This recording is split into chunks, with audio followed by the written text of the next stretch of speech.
Assalamualaikum warahmatullahi wabarakatuh.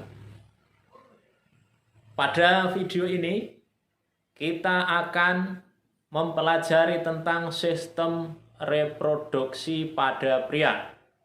Materi ini adalah materi IPA kelas 9. Apa saja bagian-bagian organ reproduksi pria? Apa saja fungsi dari masing-masing organ reproduksi pria? Serta bagaimana cara untuk menjaga kesehatan organ reproduksi. Mari kita ikuti video ini sampai tuntas.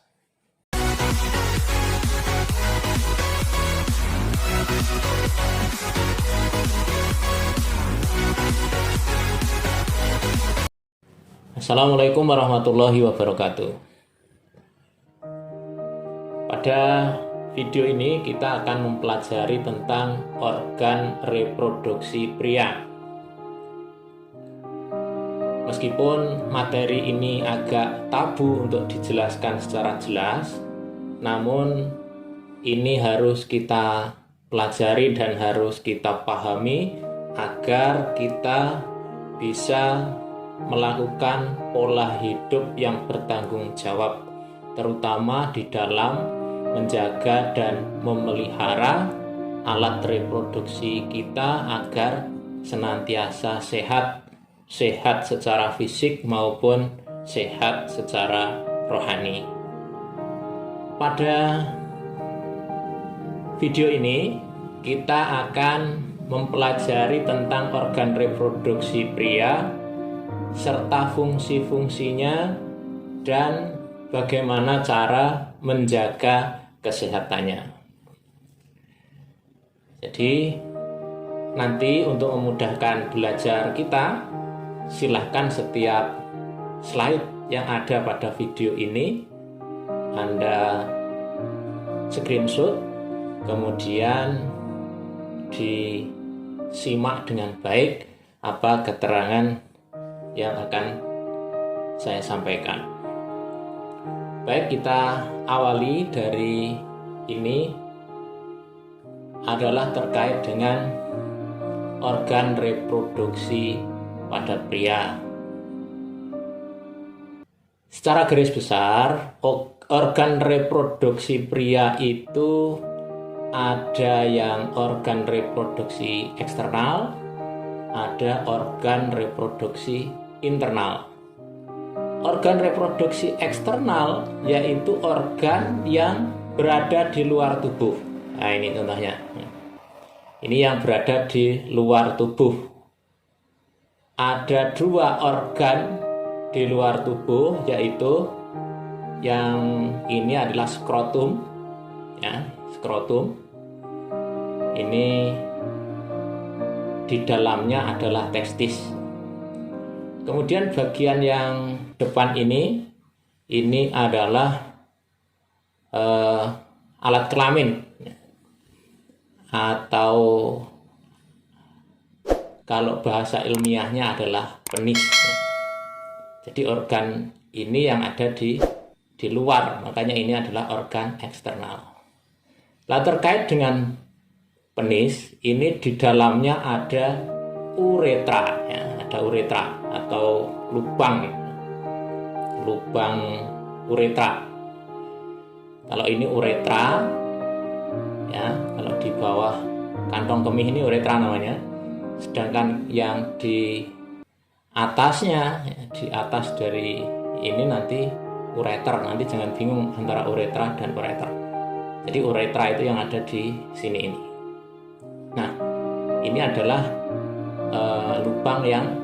lubang kosong sebenarnya, tapi digunakan untuk keluarnya urin maupun keluarnya sperma. Baik, kita lanjut pada organ dalam. Organ dalam untuk sistematis dalam mempelajari, nanti kita awali dari tempat produksinya sperma. Di sini tempatnya, ini namanya testis. Jadi pada testis ini tempat dihasilkannya sperma. Di dalam testis ini di dalam testis yang kira-kira ukurannya 2 atau 3 cm ini sebenarnya ada saluran-saluran halus. Saluran-saluran halus yang panjang sekali sebenarnya, tapi berlekok-lekok di dalam sini. Namanya tubulus seminiferus ya. Nah, untuk jelasnya mungkin di sini ya. Nah, ini ada tubulus seminiferus. Ini berada di dalam testis. Di dalam testis. Panjang ini, kira-kira 200-an meter panjangnya di dalam testis ini. Testis itu ada 2, yaitu yang kiri dan kanan.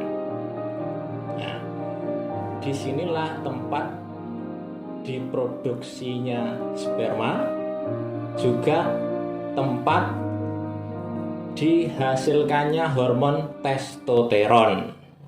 Jadi bagi laki-laki yang sudah dewasa secara seksual itu menghasilkan hormon testosteron. Jadi di testis ini. Hormon testosteron inilah yang kemudian membentuk adanya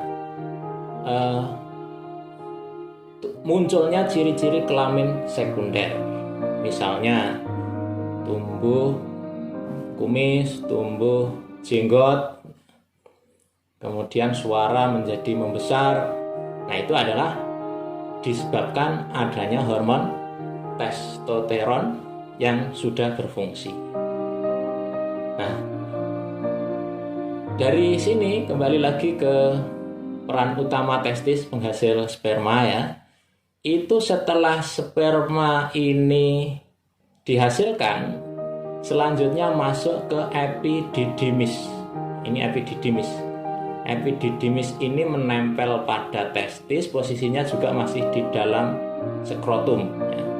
Jadi ini juga epididymis. Nah, epididymis ini berkelok-kelok. Sebenarnya ini panjangnya ada 6 meteran ini, berkelok-kelok di sini. Ini fungsinya adalah untuk mematangkan sperma. Jadi lebih mematangkan lagi di epididymis ini. Atau juga penampung sementara sperma. Jadi ini epididymis berada di menempel pada testis. Selanjutnya pada ujungnya terhubung dengan vas deferens. Ini namanya vas deferens, seperti selang ini. Ada 2 pasang ya, yang kiri dan kanan. Ini vas deferens. Kalau ini tidak begitu berkelok-kelok, tapi hampir lurus ya. Ini vas deferens. Panjangnya ya ini dari ini apa ini wilayah prostat ya sampai di epididymis tadi. Nah, ini penampung sperma di sini nih. Kemudian di sini ini juga ada 2 macam, kanan dan kiri. Ini adalah fascicula seminalis. Kadang ditulis fascicula seminalis, kadang ditulis seminal fascicle, karena bahasa ilmiahnya itu kadang dibolak-balik ya. Nah, di sinilah ya, di tempat ini sperma ini diberi tambahan nutrisi, diberi tambahan nutrisi.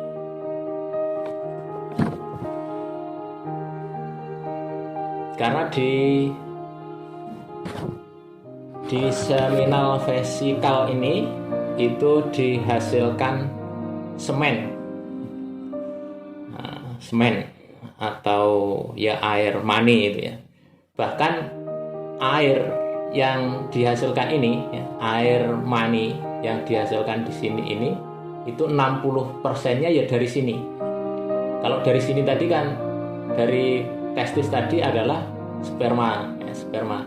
sedangkan penambahan cairannya berada di seminal vesicle ini. Nah, ini sangat penting ya. Selain dia menambah nutrisi, di sini juga menghasilkan hormon yang memicu gerak otot polos yang menyebabkan memperkuat semburan keluarnya sperma. Ini vesica seminalis. Kemudian dilanjutkan ke wilayah di dekat prostat sini, hampir pertemuan dengan keluarnya urin ya. Itu ada bagian hampir bertemunya dua ujung vas deferens ini, itu namanya ductus ejaculatoris. Jadi ductus ejaculatoris ini adalah ujung-ujung hampir bertemunya antara vas deferens yang kanan dan kiri ini. Di sini menyempit dan lebih kuat. Ini di ductus ejaculatoris inilah yang kemudian sebagai katup atau sebagai bagian yang memperkuat pancaran keluarnya sperma ya, atau air mani. Nah, ini salurannya. Selanjutnya nanti akan dikeluarkan lewat uretra ya. Jadi nanti keluarnya lewat uretra. Begitu juga urin juga lewat uretra, tapi jalannya beda ini. Ini meskipun gambarnya tampak sama, tapi jalan asal itu beda. Sehingga tidak bercampur antara urin dengan sperma, karena ini bergantian penggunaannya. Jadi ini kosong. Nah, ini terkait dengan organ reproduksi pria. Nah, dengan demikian nanti kalau kita diminta untuk mengurutkan bagaimana proses aliran sperma hingga dikeluarkan, ya ini dari testis ini dihasilkan, kemudian ke epididymis, dari epididymis dilanjutkan ke vas deferens ya, kemudian melewati vesica seminalis, kemudian nanti bertemunya di ductus ejaculatoris. Nanti dari situlah kemudian masuk ke uretra. Untuk lebih tahu tentang detail di wilayah ini ya, ini prostat ini yang agak besar ini ya, prostat ini. Nah, ini kita lihat yang kita lihat di sini. Jadi kalau di sini ini ya, di vas deferens ini masuk, di sini adalah sperma. Nah, kemudian di wilayah sini ya, di wilayah sinilah yang disebut dengan ductus ejaculatoris, atau di sini bahasa Inggrisnya ini, bahasa ilmiahnya ejaculatory duct. Nah, ini di sini. Jadi ini jalan sperma ini atau jalan mani ya. Di sini sudah bercampur antara antara sperma dengan semen ya. Semen itu ya cairan yang berwarna putih itu ya, cairannya itu. Nah, kemudian kalau ini adalah urin ya, jalan urin ini, sehingga pertemuannya di area sini ini. Nah, sehingga ketika urin di sini guna jalan urin, di sini ya sperma tidak lewat. Sperma lewat, urin juga tidak, karena di masing-masing ini ada katup yang menahan, sehingga ini adalah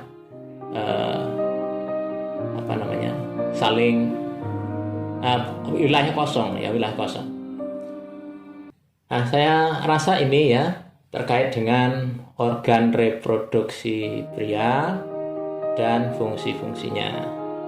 Nah, selanjutnya apa kewajiban kita untuk menjaga organ reproduksi ini? Perlu kita ketahui bahwa bagi pria itu masa produktifnya atau menghasilkan spermanya itu sejak dia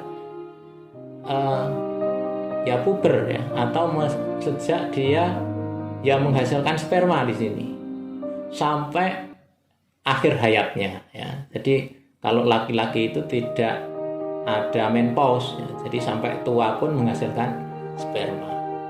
Nah, ini perlu kita ketahui ya.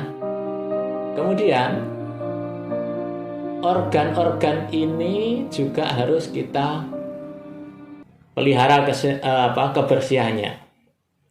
Ya, kita umat Islam misalnya di sini ada katupnya, ini katup atau kulit luar dari benis ini yang ujungnya itu kan disunat. Ya, itu tujuannya apa? Biar kalau ada kuman kotoran yang keluar bersamaan dengan urin kita itu tidak tersembunyi di sini, tapi bisa bersih, bisa hilang gitu ya. Kemudian yang lain ya, yang harus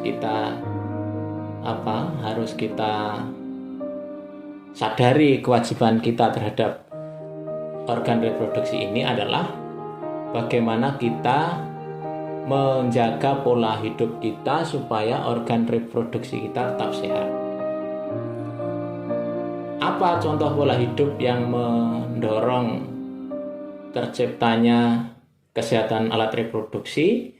Ya, yang pertama adalah menjaga organ reproduksi ini untuk tidak terganggu fungsi-fungsinya dengan seperti minuman alkohol atau merokok ya. Karena berdasarkan hasil penelitian, kalau merokok atau minuman alkohol itu dalam dosis besar itu bisa merusak sel sperma ya. Sel sperma ini bisa terganggu, bisa menyebabkan kemandulan atau mungkin penyakit-penyakit penyerta yang lain. Kemudian juga yang perlu kita waspadai adalah penyakit dari kebiasaan yang kurang baik. Misalnya HIV. HIV itu menular, itu salah satu sebabnya karena hubungan bebas. Nah, ini pola menularnya HIV itu adalah ketika terjadi kontak antar cairan tubuh ya, Kalau seseorang itu melakukan hubungan seks, pasti terjadi kontak cairan tubuh. Nah, itu bisa menularkan HIV. Ada juga yang penularannya karena alat, misalnya menggunakan jarum suntik yang dari orang yang kena HIV kemudian digunakan untuk menyuntik orang lain yang sehat, itu juga bisa menularkan HIV. Makanya hati-hati ya, kalian yang para generasi muda biasanya menjadi sasaran dari orang-orang yang tidak bertanggung jawab ya, termasuk dalam pemasaran narkoba dan lain sebagainya. Itu sangat rentan terjangkiti HIV karena biasanya jarum suntik yang digunakan untuk orang-orang yang menggunakan narkoba itu jarum suntik satu digunakan berganti-ganti. Bisa jadi juga hal lain, yaitu adalah pergaulan seks bebas. Itu sangat membahayakan, menghancurkan masa depan kita, dan juga itu adalah larangan agama. Saya rasa ini yang inti materi tentang alat reproduksi pria. Yang penting kita memahami di sini ini apa dan fungsinya apa, begitu juga yang lainnya, sampai organ-organ ini kita pahami betul fungsinya.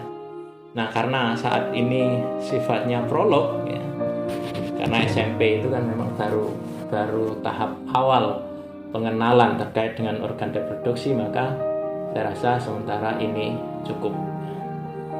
Demikian, semoga bisa dipahami. Wassalamualaikum warahmatullahi wabarakatuh.